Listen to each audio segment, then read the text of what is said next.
Okay, hello.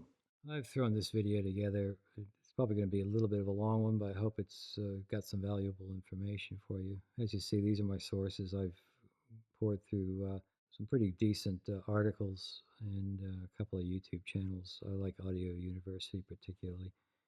As you see, there's quite a bit of different information about bit rates, sample rates, the signal levels in audio gear itself, the clocking, gain structure, of touching a little bit on the loudness units that are used in the DAW itself.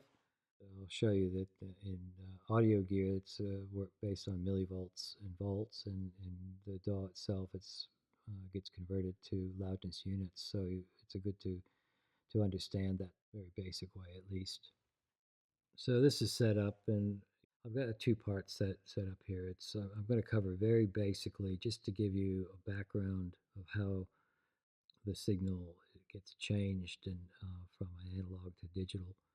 And I think it's helpful to look at the signal in that way so you can start making some logical sense about gain and the amplitude of the signal as it goes through various stages.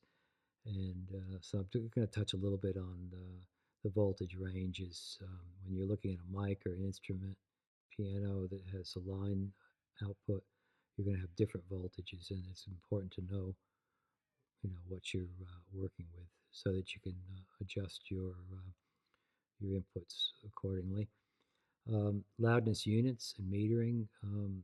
I think it's very important to understand that when you're working in a DAW because basically your levels could get all out of whack.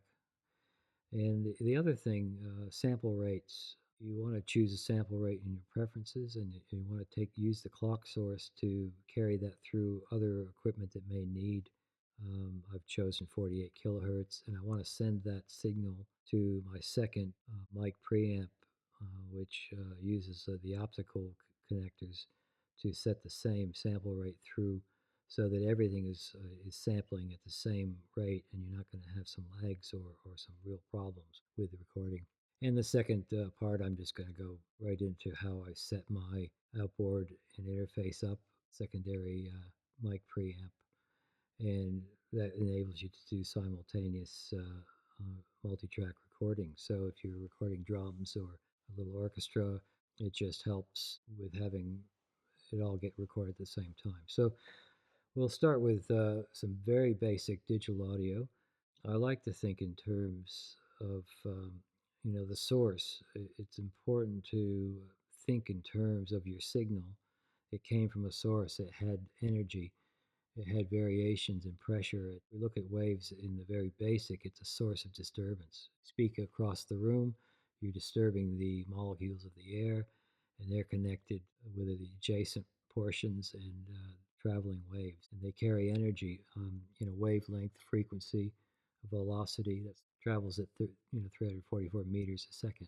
And depending on that solid the wave strikes, it can reflect, it can absorb, and all this plays an important role in producing a decent sound. This is a little animation I put together in Apple Motion. So it's just showing you a loudspeaker disturbing the air molecules.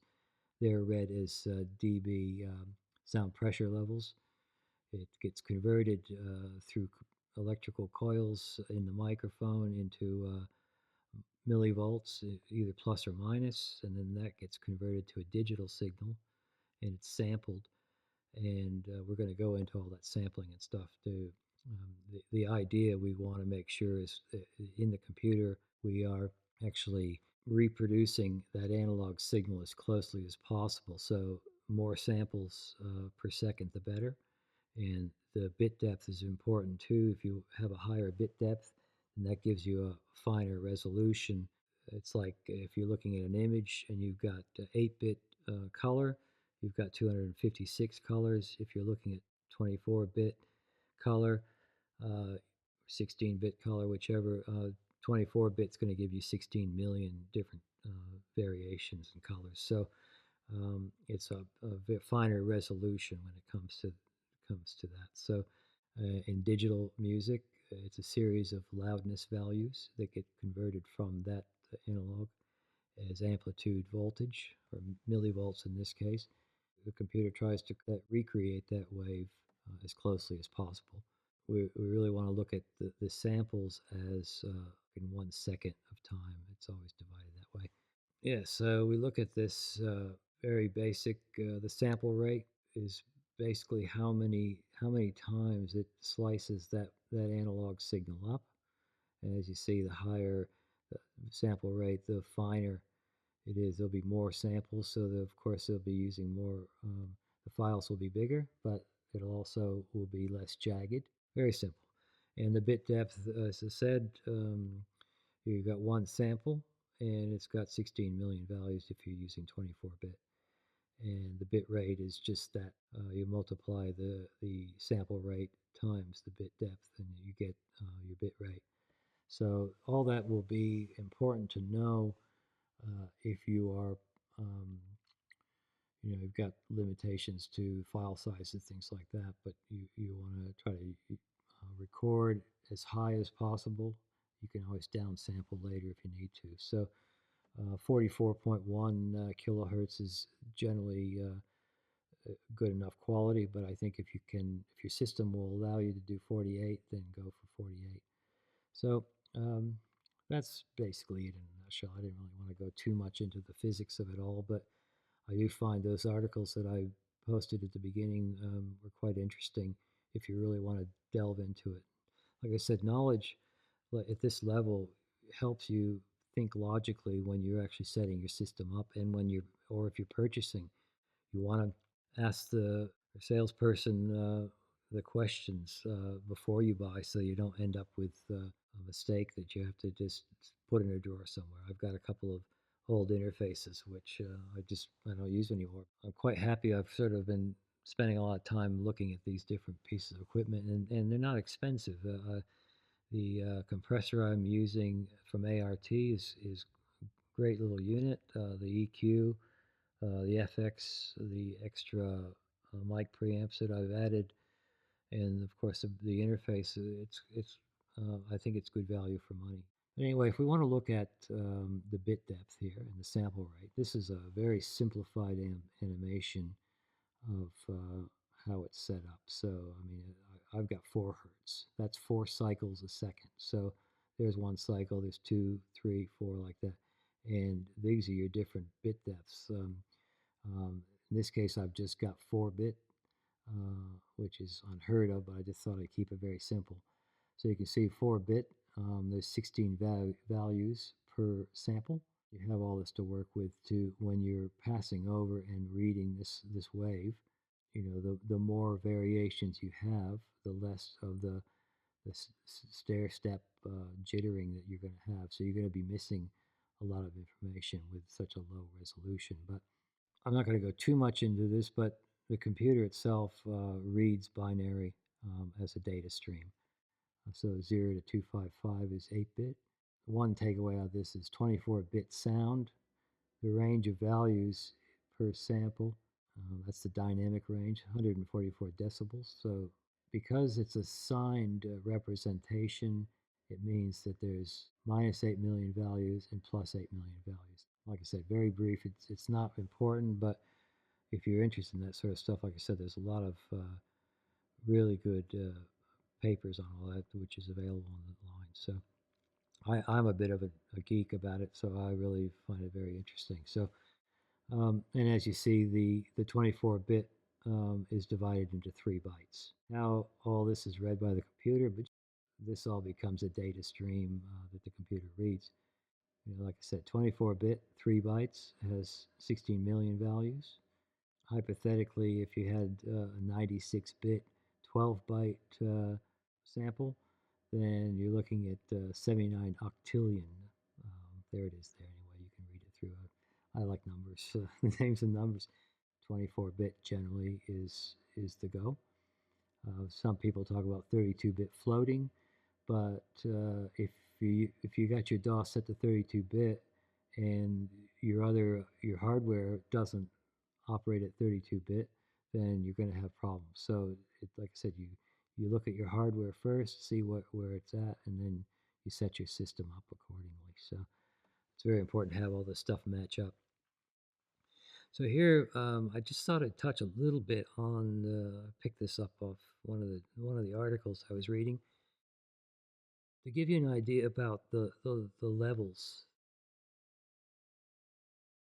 after the sound pressure wave has been converted to voltage or millivolts in these cases.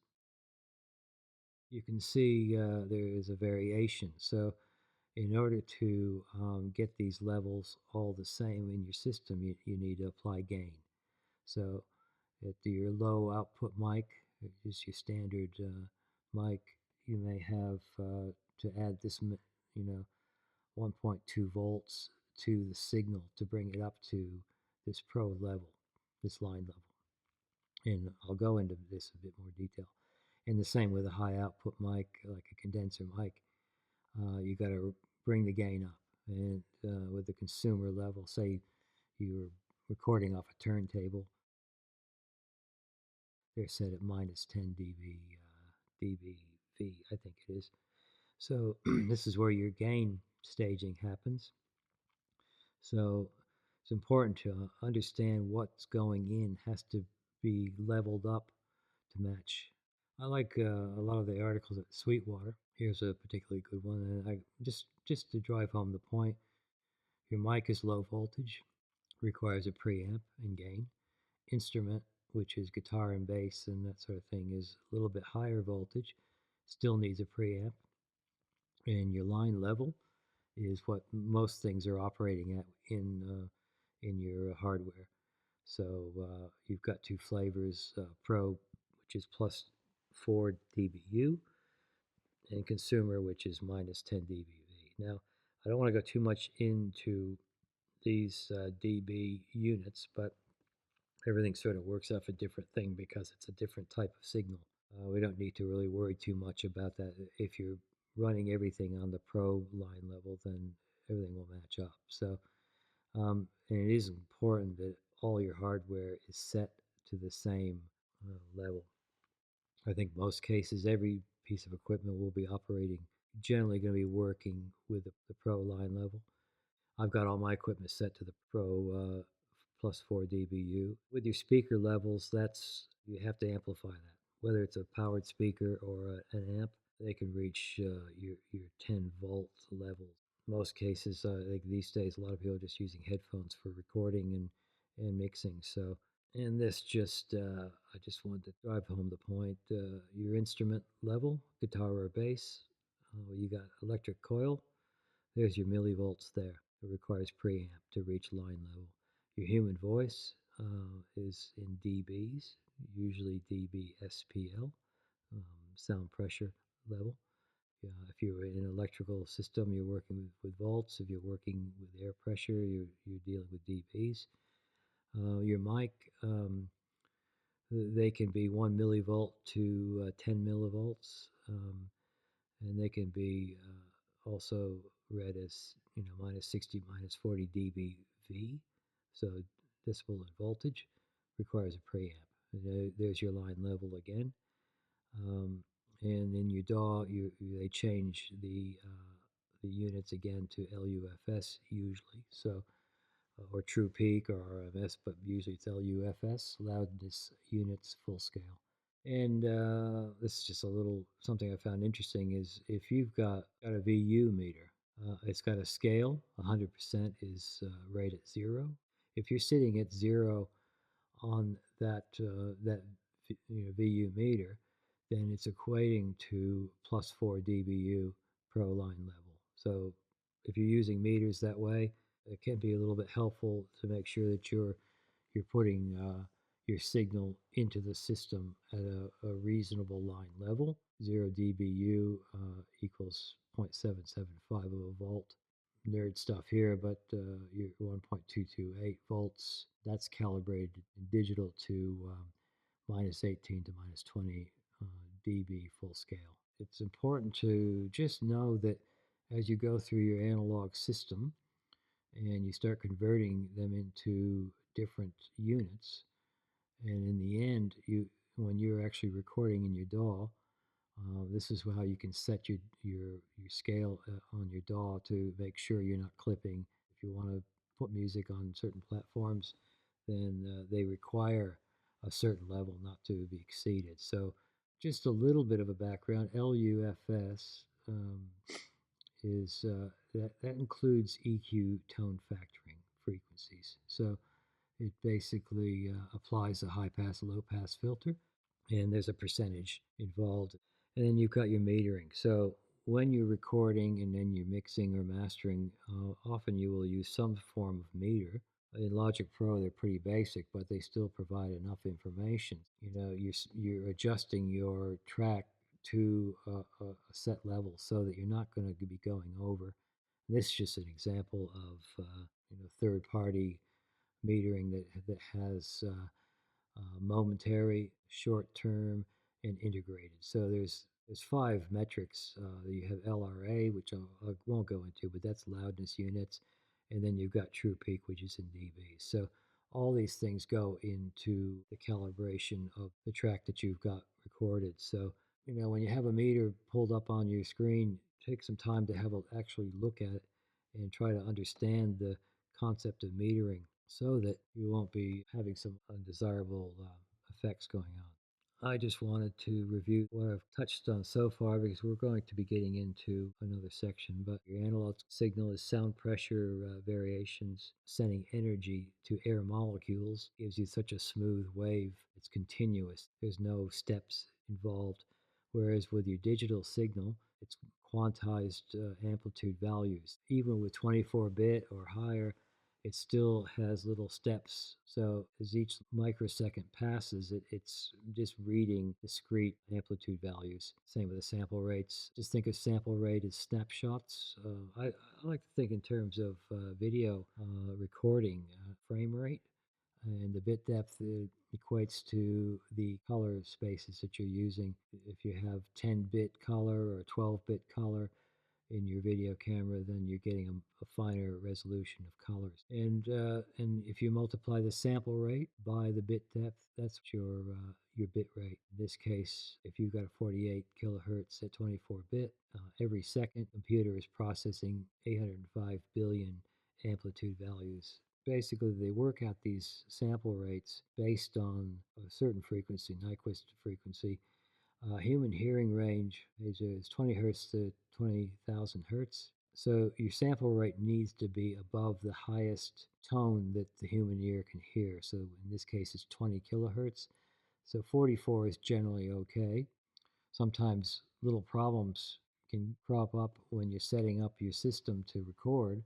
Something's not working right. Well, it could be sample rate, it could be a number of things that happen with the levels. I think it's just good to understand the stuff in the basic form. I'm going to leave all that behind now, and I'm going to look at the DAW itself. I work with Logic Pro X. First thing I'd like to do is get into my project settings, basically into audio, access all this other stuff as well, but I want to set the sample rate up in the clock source. So this seems to work really well for me.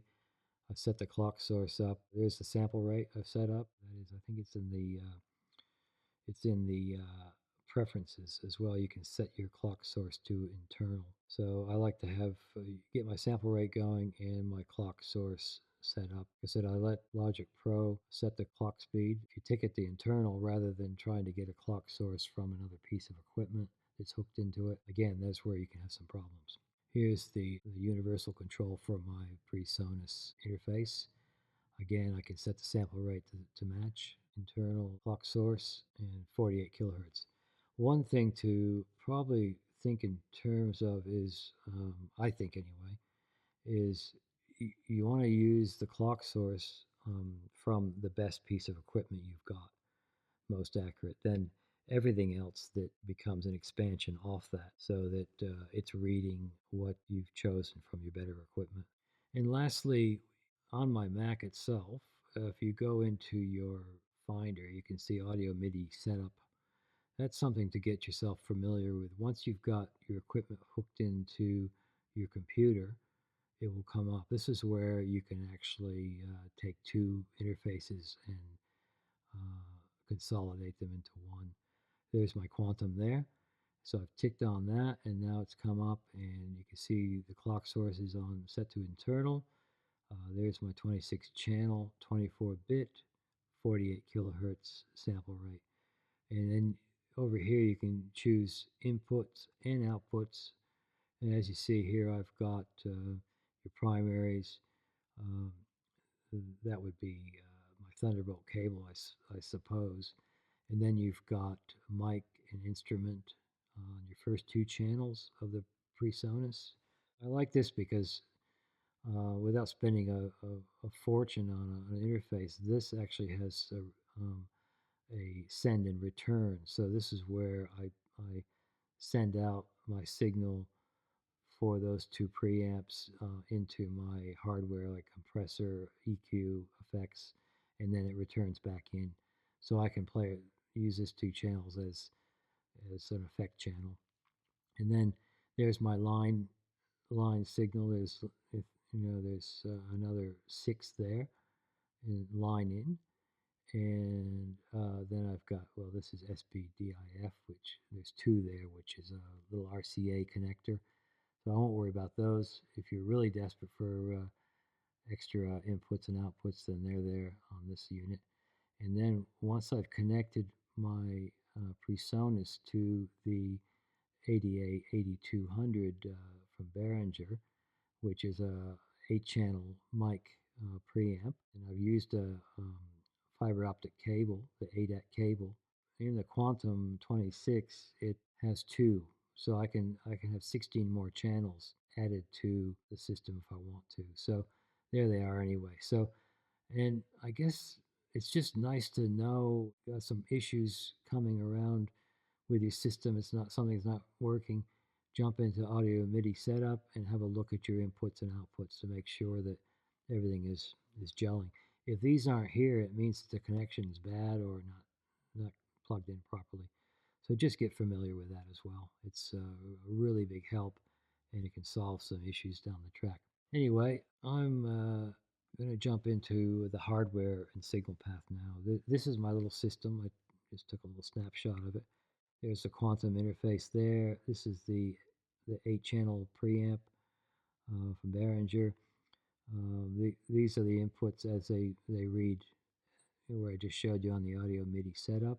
On these first 2 channels, it also has the send and return, so I send those into the EQ. There's your 2 channels there. Then those from the EQ, I go into the compressor. There's another 2 channels, and from there I send it to the effects, and this is a 2-channel setup as well. So nice little setup. I'm really happy with it, and I'm just going to show you how I've got it set up, and hopefully this helps out if you're struggling a little bit with your own system. So and this is, like I said, this works for me. You might want to set it up a little differently. It's a personal choice. So anyway, this is the face of my system as it's put into my rack. So I've got the 2 channels 1 and 2. They're mic and instrument, so they're going to be a lower level. So I need to apply gain. So that's where you got your preamps, and they've got a send and return. I've got my ART EQ 355. It's a 31 band equalizer there, 2 channels, so I can operate these things. And there's my 2 channels at the PreSonus. So I've got 2 channels dedicated to compression effects. Good for, like, I've got stereo, Rode stereo mic, which I'm using right now. I've got that set, so I've got a little bit of reverb going on. And this is my NT1. It's got nothing on it. It's all flat signal. So anyway, that's how I've got it set up, and then it just comes back into the interface. And the nice thing about this interface is it has got a Thunderbolt 3 cable that goes into my Mac. So most Macs now are coming with Thunderbolt cables, so Thunderbolt input. So this is a really fast connection, no latency, that sort of thing. So I'm really happy with it. Now this, with the PreSonus down here, it's got dual ADAT optical ins and outs. So On one side there's 11 to 18, there's 8 channels, and then 19 to 26 there's another 8 channels. So from out of these, right now I'm just using 11 to 18, and through a Toslink optical connection, I'm going from the out to the in, and from the in to the back out again. So that's getting a cycle completed, so that whatever you plug into the front gets sent to your system, your interface, and whatever this, if this has got your out, if you want to use this for, say, extra powered speakers in a surround arrangement, then you've got that. So you've got that complete cycle. And the added bonus, I'll show you in a sec, but I've got this set up as an expansion. This is the host, and this is sending your clock source, and this is reading. So this is the teacher, and this is the student. So that goes over the same cable. So it's basically at 48 kilohertz sample rate. It's sending 48,000 pulses of light across the cable to get this thing clocking to the same speed as everything else. So when I put something into the preamp here, a mic or something, it's actually sampling the signal the same way everything else is, so that you're not going to have speed issues. Most common problem I've seen is this is recording at 48 kilohertz. This is recording at 44.1 kilohertz. So your timing is going to be just off. And by the way, this does work at 44.1 too, if that's all you've got working for you. So I've got 8 more channels I've just added to my system. And if I had a second one of these, then I'd have an extra 16 channels to work with. So these are all connected.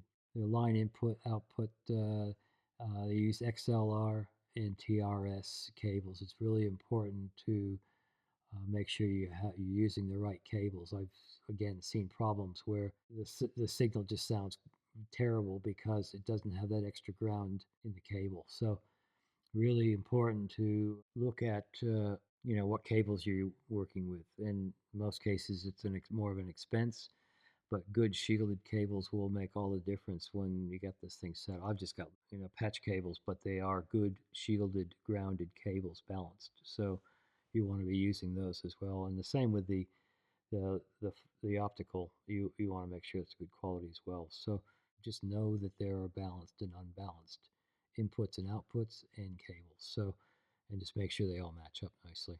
I'm just going to be touching a bit more on sample rates and bit rates and that sort of stuff as it applies to this system. As I said before, you start with the DAW. You set your sample rate up in the DAW. That is dealing now with your interface. And so whatever you plug into these inputs and you record the signal in, it then gets converted to that same sample rate. It matches with your DAW. This here is also sampling a signal, so you want that to be matched up as well. I think the general consensus is 48 kilohertz at 24-bit is the way to go if you can, if your computer will handle it. And it can always be downsampled later on, but it's good to capture everything at a higher rate. So, but 44.1 and 16-bit is probably fine as well for most cases. But this is just going to give you that extra bit of resolution that you just can't get from the lower rates anymore. So that's the face of it there. So there's my optical cables there. So I was talking about before with your balanced. You want to read the box before you buy. You certainly don't want to try to connect an old EQ that's unbalanced to a new compressor which is balanced. You're going to have issues with the signal. And you can see here, there's your TRS, your tip, your ring, and your sleeve. So, and there's your XLR, ground, low voltage, and high. So this is minus and plus. Just rule of thumb, use your balanced cables if they're required. Now here's my system as I've got it set up. This is the Quantum PreSonus Quantum interface. This is my ADA Behringer. There's a second one. You can give yourself a way of getting a lot more inputs and outputs because the Quantum has so many inputs and outputs. It just lends nicely with it. Here's my EQ here. Again, two-channel compressor, two-channel FX. This little Behringer is my little FX Virtualizer 3D FX 2000. It's got a lot of great reverbs and all sorts of stuff in there. So it's a nice little unit too for under 300 bucks. So it's quite a good unit. So anyway, these are my channel 1 and 2. These are where I've got my mics plugged in, and these are your sends and returns. Much like a mixing board, you can send some of the signal out through, and I've basically got that set up to go into the EQ, and then out of the EQ into my compressor, out of the compressor into the same channel on the FX, and then returns back. And the same with this. I've got channel, well, that's channel 1 there, that's channel 2. Again, the same thing. Into second channel of the EQ, second channel of the compressor, second channel of the FX, and then back again. It just gives me those two stereo channels of something if I want some extra effects too. So, and these are all, again, balanced cables I've used on the whole back there, the TRS and XLRs. So now this is where the expansion of channels come in. Like I said, I want to hook up my 8-channel mic preamp, the 88 8200. So this is where this optical, I just wanted some more channels when recording drum kits and stuff like that. So just is nice to have dedicated inputs for that. And so I'm using the Toslink optical cables. They're a little special cable, basically connecting from my PreSonus from the out. I can send it to 2 units because there's two outputs. There's 11 to 18 and 19 to 26 channels. 2 banks of 8-channel outputs.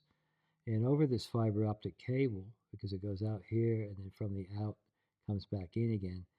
Also, if you switch the little sync button here, can be switched to ADAT in, and that means that these cables can also be used as your clock source for this unit, so that when you're recording into this, it's sampling it at the right rate. Very important to make sure they're synced properly. And again, I've looked at a lot of forums and stuff. People are just scratching their heads.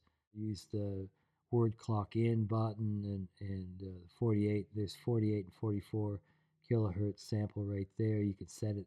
Like I said, I just use this as the teacher, and this is the student, and so this listens to whatever the DAW and the interface is telling it. Very simple. Switch it to ADAT in.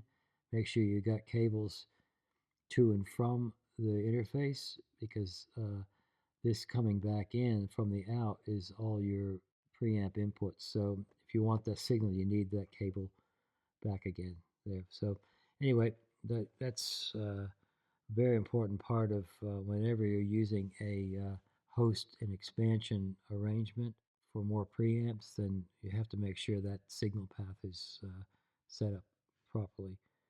Otherwise, it's just not going to work, and then you'll be asking questions. So I think one other thing I touched on before, but there are some of these units have got switches for +4 dBu or -10 consumer line levels. So you want to make sure that the EQ doesn't have anything, but over here on the compressor, it's got -10 or +4. You want to make sure those buttons are switched so that they all match up, so that your line level is traveling through this system at the same levels, and you're not lowering the level at some point and then end up with all sorts of gain staging problems. So like I said here, +4, most pro units are using that, the Pro 4. Now this is just final on this. This is the outputs. These are all XLRs here. These are TRS line outputs. The main out there, and then you SPDIF there, which is just RCA. So I like the idea of these outputs because I've been working a lot with Dolby Atmos in Logic Pro. The headphones are great for that, but I just find that one day it'd be nice set my room up for mixing in Dolby. I thought it'd be nice to be able to sit in a room, mix my music and hear it as you would hear it on a home theater. So, but that's just down the track. And again, I just wanted to touch on this ADAT stuff. So you got your sample, which is an electrical pulse, light pulse that goes through over the cables. This system uses ADAT. You have that SP diff, which is a couple RCA connectors. And then you have BNC, which a lot of video cameras will use a BNC connector for its timing code. So maybe if you are working in video, this might be a better option. But with the word clock, I'd like to think that's your clock source. That's your sample pulses that make sure everything is a well played bass line, gets everyone in the club dancing to the same beat.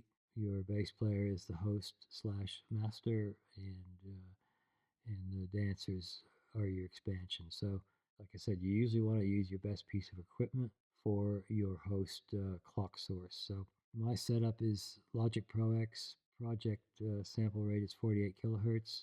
My interface is set to the same. Its clock source is a turtle, and through the ADAT ports and basically the sync. So I've got that set to ADAT in rather than 44 or 48. These are confusing. So if you wanted to use these as clock sources, then you'd have to use these switches here and then have to rewire everything. You are using your Behringer as your main inputs, and you're plugging these into another cheaper audio interface with just two channels or whatever, then it might be a different arrangement. I'm using my better equipment as a clock source. So those light pulses are telling the system what to sample it at. If you try to sample signal from this one to 48 kilohertz and this one to 44, they're not going to match up. So you're going to have problems there. That's basically it in the setup. This is fairly complex. It's by no means a professional recording studio, but I like to enjoy what I'm creating in the studio. So it's nice if you can afford it. It's nice to have this extra outboard gear and all that.